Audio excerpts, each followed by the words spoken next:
it's just not looking good, is it, Mark? I mean, police are already looking into claims that a woman was sent to have sex with Andrew at his property in Windsor. Surely this is the final nail in the coffin, right? Don't give me this guff about, I deny every allegation. I actually won't be happy until Andrew is behind bars. We might be stuck with Starmer. He doesn't have any ideas, and he doesn't have a vision or a philosophy.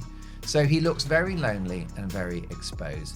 We'll probably be stuck with him, I feel, until May. The issue that Nigel's got if he becomes Prime Minister, he'll inherit a broken economy, crazy levels of debt, and also plenty of bear traps laid by the incumbent government. It's absolutely outrageous. There's no common sense in the system anymore. All sense is gone. It says that we are a basket case, that we are a laughing stock, that we're a joke. It's disgraceful, isn't it, that we've got to this point.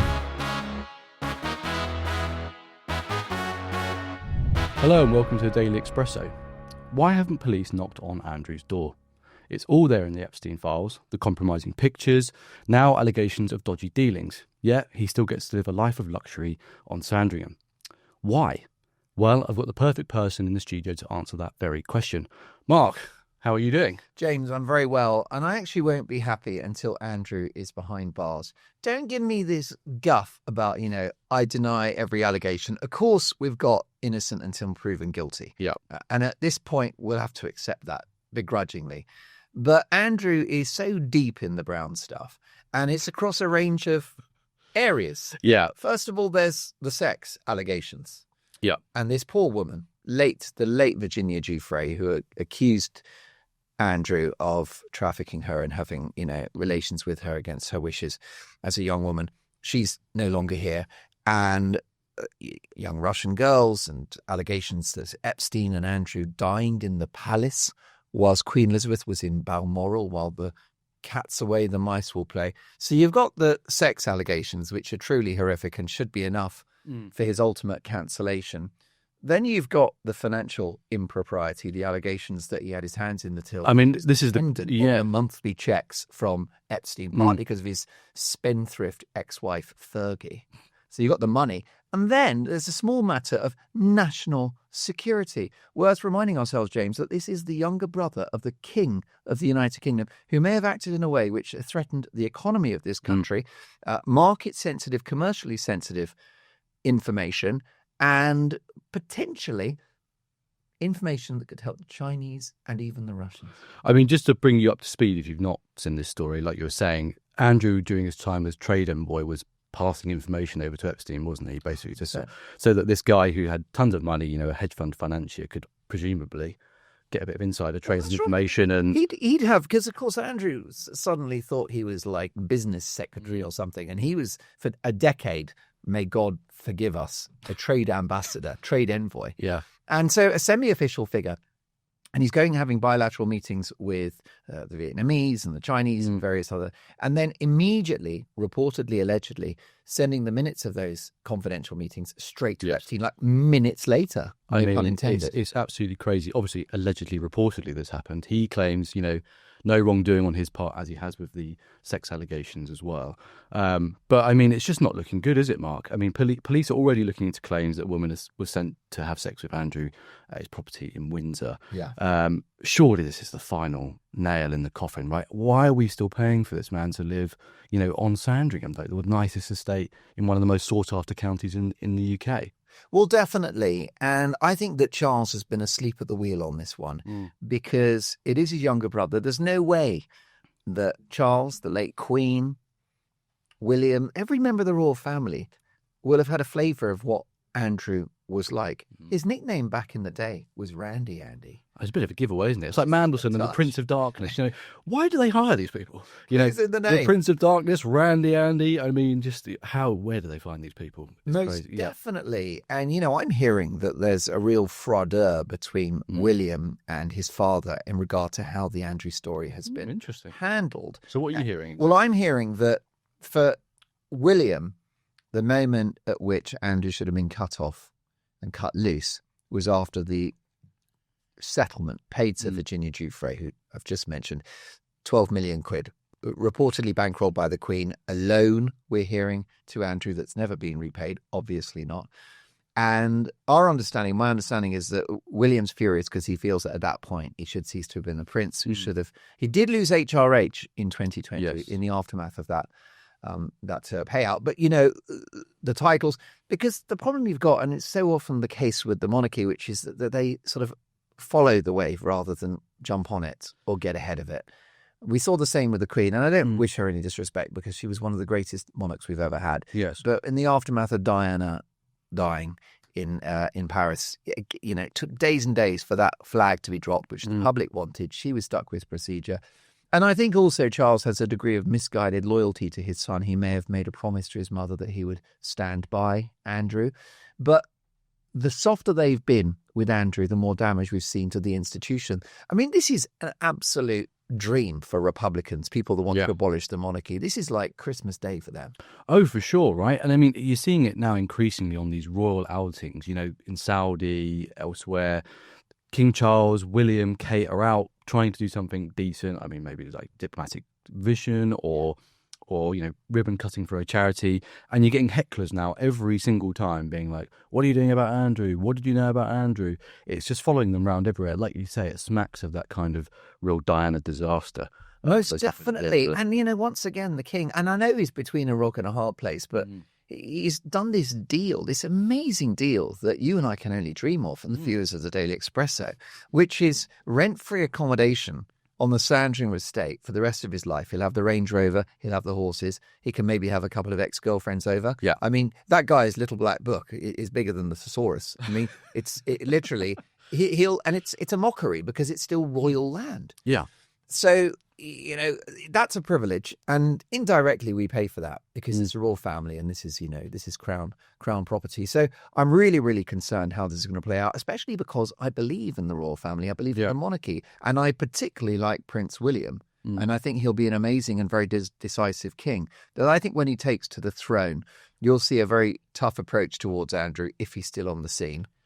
And you'll see the same thing with Harry and Meghan. I think they'll lose the Duke and Duchess of Sussex titles. I really do, and I think the kids will lose Prince and Princess as well. I mean, it was a very telling episode. It was a month or two ago, where William was at a function or something, right, and Andrew was trying to talk to him. Yeah, crack a joke, and the face is just. It was so awkward, wasn't it? Like it was literally the embarrassing uncle. Yeah, and this was, I believe, after the funeral of the Duchess of Kent. Sombre. That was it. Yeah. That doesn't stop Andrew muscling in. Well, he's impervious to shame. Oh, completely. He's incapable of self-reflection. And, when we saw, because, I mean, we've had, we've covered, haven't we? National security, commercially sensitive information, allegedly, sex, payouts to women, money. But then we also have these awful photos. I mean, the original one was him and Jouffre with his hands around her waist. Now, even if that had been innocuous, for the son of Queen Elizabeth to have his hands around the naked midriff of a young girl, the biggest problem with that photo is it linked him to Jouffre, which is why it cost him 12 million. But then that follow-up, which just came a few weeks ago, and I thought, well, that's it. I mean, if there was any hope for the guy, on all fours over an unnamed woman who, it's been reported in the United States, may have been trafficked herself. Of course, we may never know.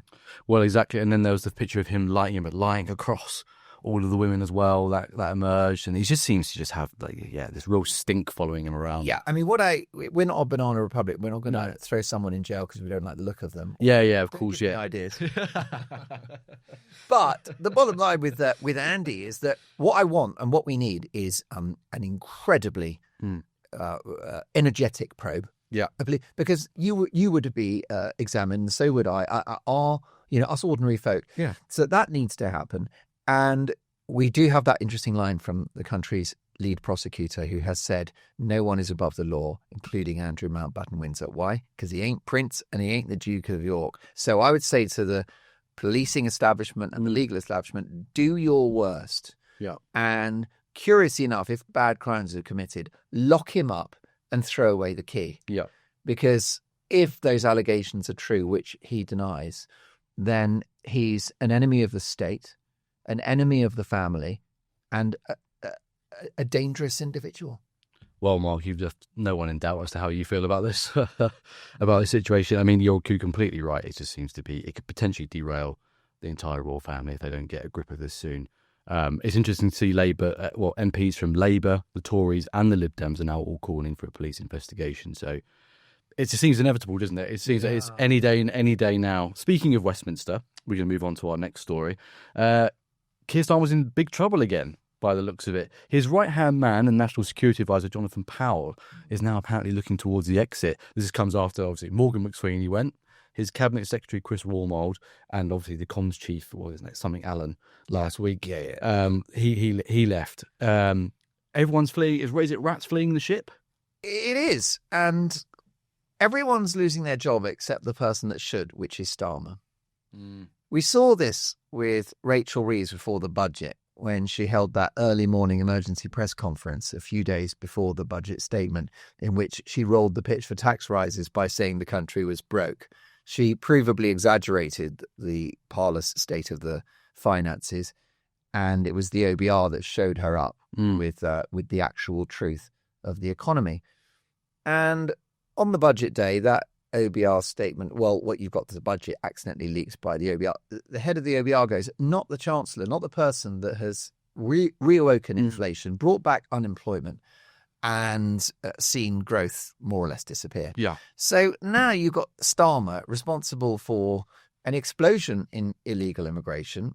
And by the way, he co-owns the destroyed economy because Rachel Reeves and he are the terrible twins. And the most unpopular prime minister since records began.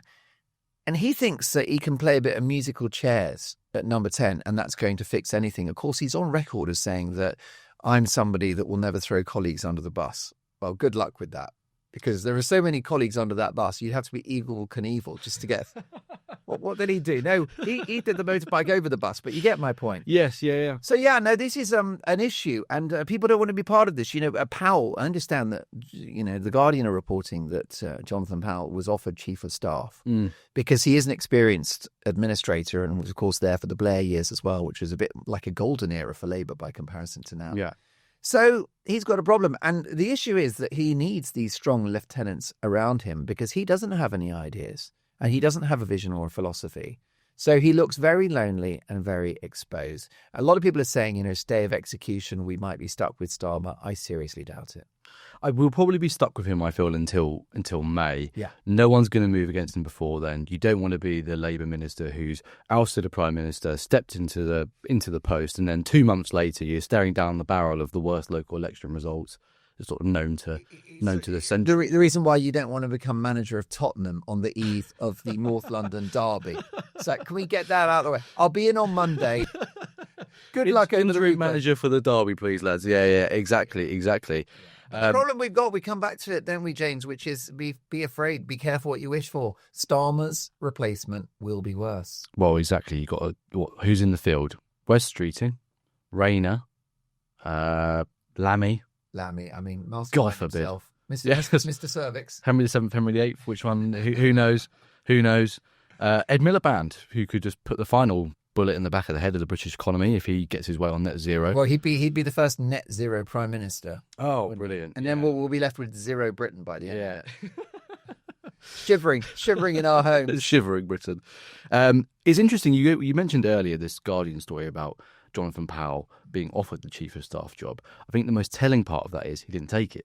Correct. He doesn't want it. Who turns down that job? If you were offered number 10 Chief, I mean, maybe not with Starmer, right? But, a guy you believe in or a party you believe in, there's no way in the world you're turning that job down. So why do you think he's done it? Is it because he sees no future in this project? Maybe? Most definitely. And he knows what a winner looks like, and that's Tony Blair.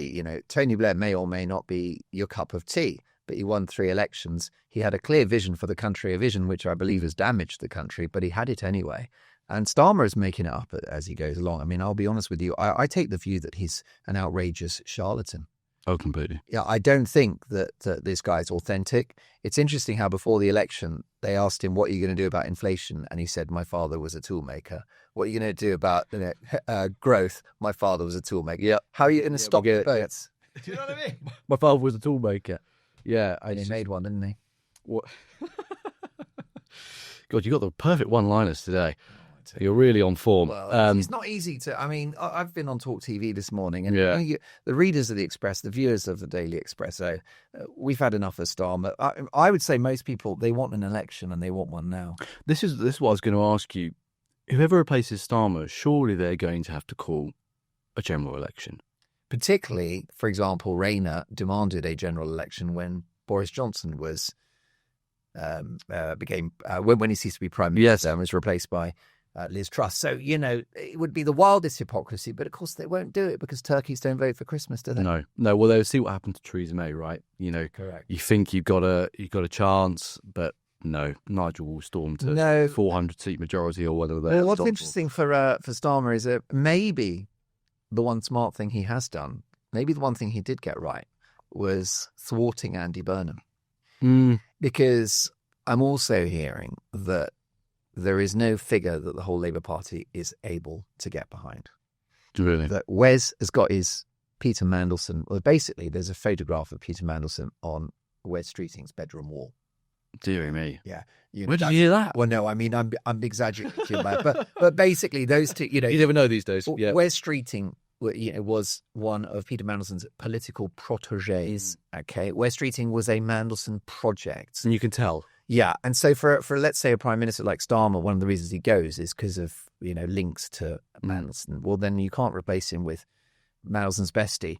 Then you've got Angela Rayner. She hasn't sorted out her tax affairs yet. She still owes around 40 grand. HMRC are looking into that. Ed Miliband, Mr. Net Zero. So there is no figure that the party, and you've got the soft left, who are essentially that's completely false language. They are the hard left of the party. So they can't. So he benefits. I think that Burnham would have been someone they could have united behind. He ain't there. So it buys Starmer a little time, if nothing else. He's got a few months to maybe try and figure out what it is he actually wants to do with the country and try and do some of it. But I mean, wouldn't that be something if he just suddenly decided to do great things? Well, yeah, but I can't see it happening. Can you? Maybe with a brain transplant. Exactly. Install a backbone. Yes, yeah, maybe he might be able to get there. Yeah, it's like Richard Hammond's garage. It's a full rebuild. Strip it down, start again. Yes. Speaking of stripping down and starting again, our migration system. You found this story this morning. It's just nuts. More than 70 boat migrants have been awarded, what is it, £500,000 in payouts? Yeah. 70 migrants. So it's £6,500 each. Nice work if you can get it. I mean, not bad. And what was it for? It's because they've had their phones taken off them at the border. As Starmer, Shabana and Mahmood, they made this big song and dance. We're going to crack down on the migrant boats. We'll take their phones and that will show them. Well, it's shown Labour because they've been hauled through the courts and been told to pay £500,000 in compensation. What does this say about our ability or not to control our borders? Well, yes, exactly the question, isn't it? What is the job of a government? Their job is to raise taxation in order to provide public services. Well, they're not doing that. Waiting list of 7 million people. A lot of folk don't feel safe walking down the street, policing, school places. So the public sector is in crisis. So they're not doing that. Law and order on the streets.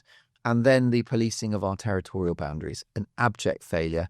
Best part of 70,000 people have arrived since Keir smashed the gang, Starmer became Prime Minister. And these sorts of stories really enrage the public, right? This is a sort of wake up and smell the coffee moment. I mean, if the murder of that poor young woman at the hands of a guy that was staying in the migrant hotel where she was working, attacked 25 times with a screwdriver. We won't go into the horrific details. Horrendous, yeah, it's horrendous. Appalling tragedy, but these are the sort of stories that wake people up and go, enough. And this one is a great example of that. So 70 migrants enter the country illegally, and the authorities, quite rightly, James, took their mobile phones. And the reason why is, well, first of all, they're immediately criminals having arrived.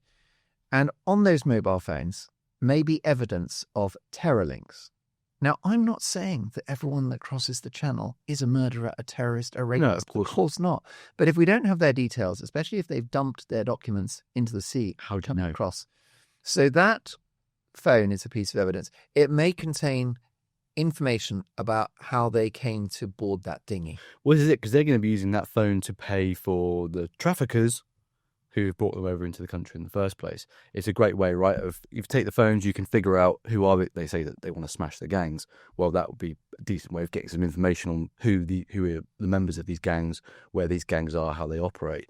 But if you can't take the phones, then what can you do? You can't smash the gangs. Well, that's right. And then the other element of the phone is that there may be UK contacts they have access to, as demonstrated on these phones. So it's a critical thing. And of course, what could happen is you look at the phone, nothing to see here. It's an economic migrant, at least we know. So the authorities are entitled to do that, but it's illegal, thanks to the ECHR. And a lot of people have been saying, well, wait a minute, if these folk have come from Eritrea or Somalia or Afghanistan or wherever, why are they protected by the ECHR? Well, because it's global, and it's tied in with the Human Rights Act, the Refugee Convention, and the whole thing is being exploited and scammed. No one is against protecting people genuinely fleeing tyranny. Not too many people are bothered about Ukrainians coming to the UK in sensible numbers, given the country was invaded by Russia. But this is a whole different ballgame. This is taking the mick times 100. And it's a lot of money. So $6,500 per person. But the problem you've got, there's nearly 2,000 other migrants who may be in a similar position. So that would be millions. Yes. How is this happening? Well, it is the legal and constitutional framework to which we're signed up, partly thanks to the aforementioned Tony Blair, one of the very bad things that he did, giving away our sovereignty. And the other issue is woke human rights lawyers. This is a gold rush for them. They've got no ethics. They are exploiting loopholes in the law, which are well-founded, but now being, essentially gerrymandered. And they're making money from it. They're telling these migrants what to say. And then you've got the woke judges as well. So I've got to tell you, my overview is that we need a unilateral change in the country. We need wholesale change. We need a political, economic, societal revolution. The whole establishment has to be swept aside because it ain't working. If you can't deport a murderer and a rapist that's broken into the country illegally, what is the world coming to? It just doesn't like chicken McNuggets. It's just, yes, there was the chicken nuggets. There was, it's absolutely outrageous. Like you say, you cannot send back. There's no common sense in the system anymore. All sense is gone. And you say, we need basically a full reform of the system. You also spoke of woke lawyers. Well, there's two in the cabinet, right? There's Richard Hermer, the Attorney General, who is he's compared to people who don't like international law, who don't like the European Human Rights Act, as compared them to Nazis. Starmer is the other woke lawyer in the cabinet, right? He loves human rights law as well, so they're not going to do anything about any of this, are they? But it does make me wonder. Reform are going to have a massive job on their hands, aren't they? They're going to get in and they've got to deal with this huge, overweening judiciary that's gotten so powerful thanks to Blair. They're going to have to strip all that back, aren't they? How are they going to be able to do that? It's going to be very, very tough. I happen to think that if reform are the answer, and I'm very curious, Chuck comments on this video, and I'd love to know what our viewers think. But what you're going to need is a Reform UK type government. An anti-establishment party, and if you look at the polls, it sort of has to be Farage. Really, there isn't an alternative. Then they're going to need a big, big majority. Oh yeah, and they're going to probably need 10 years. That's how long it took Thatcher to turn Britain from the lazy man of Europe and economic basket house into a global, military, diplomatic, and economic powerhouse. I'm afraid to say I'm old enough to have witnessed that transformation. Oh dear, Mark. Britain was a poor, diminished country going to the IMF with its begging bowl in the late 70s. Dead bodies weren't buried in the streets, in the graveyards, because everyone was on strike. So it took Thatcher 10 years with a crazy political will, and it's going to be the same thing here. It's going to take resource as well. Interesting, Donald Trump got a lot of criticism for his big, beautiful bill because it involved a lot of extra borrowing, which led to a falling out with Elon Musk at the time. But the reason why the big, beautiful bill was so expensive was mainly the immigration stuff. It was mainly the cost of closing that border and deportations. So what you're going to need is a government, an administration with political will and resource. The issue that Nigel's got, if he becomes prime minister, he'll inherit a broken economy, crazy levels of debt, and also plenty of bear traps laid by the incumbent government. Oh, of course. Who will anticipate a potential Reform UK government. What they may do is tie our hands. They might take us back into the customs union, which would reverse Brexit. It would make trade deals impossible. And the issue you've got there as well, as reported in the Express this week, that if we do effectively reverse Brexit by going into the customs union, it'll actually cost us £40 billion because of an impact on trade and our freedom to trade with other countries. 40 billion, but Labour don't care because that would be politics over economics, which for them it always is. Exactly. Yeah, couldn't have said it better myself. We'll go on to our final story. Speaking of America and Trump could humiliate Starmer by taking his first refugee from Britain. This chap, Hamit Koskin, you probably will remember the story. He burnt a Quran outside the Turkish consulate and then was attacked. It's crazy. No, it is hilarious. He's apparently in talks with Trump's administration about refugee status in the US if he loses his case in the UK, which is coming up this week. What does this say about Britain today? It says that we are a basket case, that we are a laughing stock, that we're a joke, exactly like the mobile phones story.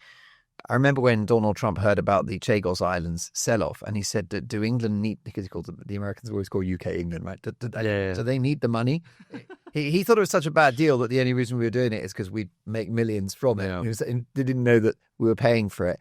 Similarly with this one, free speech, well, it's very established now. We've got a police force that go and investigate people for Facebook posts, and someone like Lucy Connolly, who, I'm not delighted with the post that she made, but it was ill-judged, quickly deleted. She was entitled to say something offensive. That is free speech. What does she get? Over a year in clink. Meanwhile, Hugh Edwards, the most horrific images downloaded, the most awful crime imaginable, slap on the wrist, isn't it? Suspended sentence. So I can understand why the Americans are concerned about free speech in the United Kingdom. I think they're very sad because in a sense, we are the mother country of America. And what does America stand for? It's a global beacon of freedom and human self-determination. And yet the mother country, the whole entire kind of, original seed of the US as it is today comes from England. So, from the UK, I'm turned to American myself now. Anyway, but no, it's terrible. But I actually hope that this guy is acquitted because we must be able to criticize religions. Yes. I was going, how do you think these blasphemy laws have entered into the back door in Britain?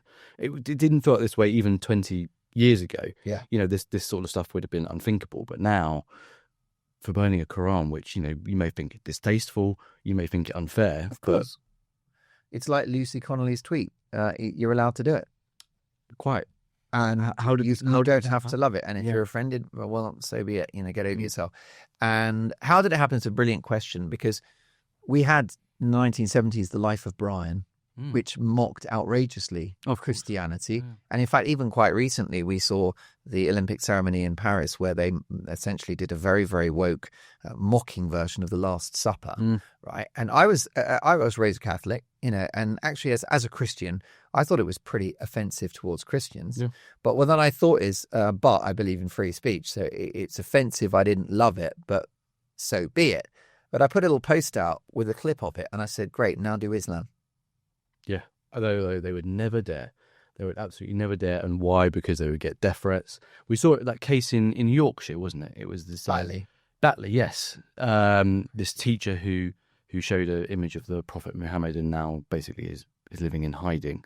It's disgraceful, isn't it, that we've got to this point? Well, it is. And I think it's bad news for moderate Muslims out there, of which there are millions in the country, because what you've got is the tail wagging the dog of the sort of extreme end of one religious ideology, and it's defining an entire people. So it's actually, I would actually sort of reach out, and I think the likes of Farage have reached out to moderate Muslims, some of whom, by the way, are in his own ranks, like Zia Youssef and the London mayoral candidate Layla Cunningham. Yeah. And just to say, you've got to get this in order. Islamophobia laws. I mean, the word Islamophobia is a fear or hatred towards a religion. This is not Muslim phobia. Yeah. This is Islam. So the language is self-evident. And how did it happen? I think the other issue you've got now is the Muslim vote is very powerful. And it's a particular threat to Labour's political survival. Well, you have figures like we spoke about him earlier, Wes Streeting. He won by a whisker because he was challenged by a pro-Palestine Islamic candidate. Most definitely. And that community gravitated towards him. They're petrified of that stuff, so they're never going to step in and and say this is nonsense. We don't have blasphemy laws in the UK. You can't be prosecuted for burning a Quran or showing an image of the Prophet Muhammad. They are happy for that to continue so long as it, keeps them in office, right, and keeps the pay coming in. Well, definitely. And there's some suggestion that Labour are going to water down their approach to so-called Islamophobia, which must be replaced with the expression anti-Muslim hatred. But whatever they call it, there's talk that they want to water it down, which is good news, and I welcome that. But there's also talk about the timeline, that they're going to wait until after the by-election next week, because until then, they don't want to disappoint the rather large tranche of Muslim votes, who, by the way, are, of course, now heading over to the Green Party. It does look like there's a huge humiliation on the cards there for Starmer, doesn't it? Well, look, on that note, Mark, it's been a fantastic episode. Thank you, Jay. Always a pleasure having you in here. I never get the pleasure of sitting in the presenter's chair while you're here, but this has been fantastic. Well, I think that you've over-delivered. And I think we'll let the viewers decide on that one. Leave your comments. Have I over-delivered? Have I under-delivered? I think JJ's looking over his shoulders. You're actually sweating like... No, you're not. He's sweating. I'm sweating. He's sweating like Andrew Mountbatten-Windsor at a branch of Pizza Express. Well, look, pleasure again, Mark. Thanks for coming in. Really appreciate it. Right, thanks for watching. Hit like and subscribe below. Don't forget to press the hype button as well. It pushes us up the feeds. We'll be back tomorrow with a very special episode and a very special guest. Until then, bye-bye.